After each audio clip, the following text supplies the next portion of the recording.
by R.K. Ravindra। बोला ए कवरिया बोला ये कावरिया नहीं थकत शरीरिया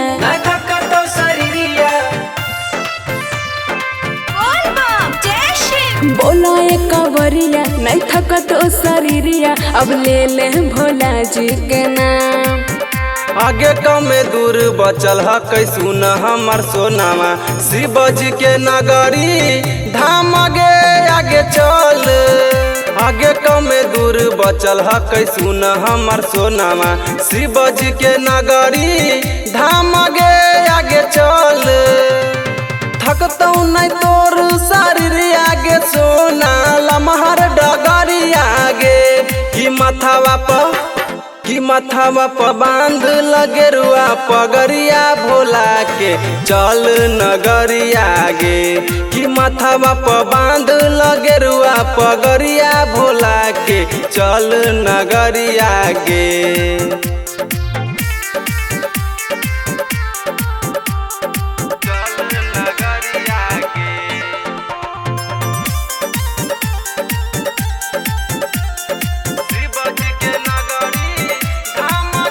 और चलत चलत बुढ़वा दुखा हो एको कदम अब बढ़ल न जाहो।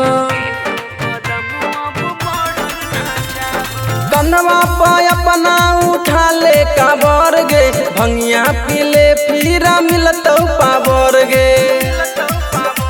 सोमारी के दिन बरसरी मझीम अब लग गेलो गोड़वा में जा। आगे कमे दूर बचल है कैसुन हमर सोनामा शिव जी के नगरी धाम आगे आगे चल। आगे कमे दूर बचल है कैसुन हमर सोनामा शिव जी के नगरी धाम आगे आगे चल।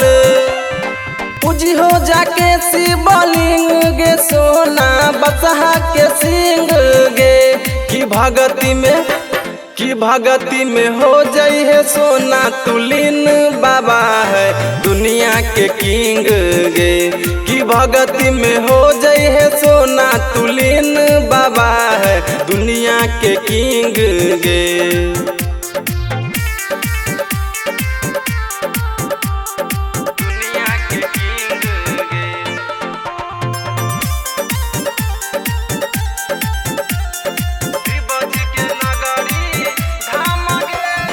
मानो हो शरीर हमार हार कैसे चढ़बौ हम सोया पहाड़। तनी सकले सोना हमर कष्ट गे हो जैतौ दुखबा सारा तोर नष्ट गे। रोशन पंकज बिहारी चल भोला दुआरी अब करबौ नहीं हम आराम। आगे कमे दूर बचल है कैसुन हमर सोनामा शिव जी के नगरी धाम आगे आगे चल। आगे कमे दूर बचल है कैसुन हमर सोनामा शिव जी के नगरी धाम आगे आगे चल। आगे चल लगे।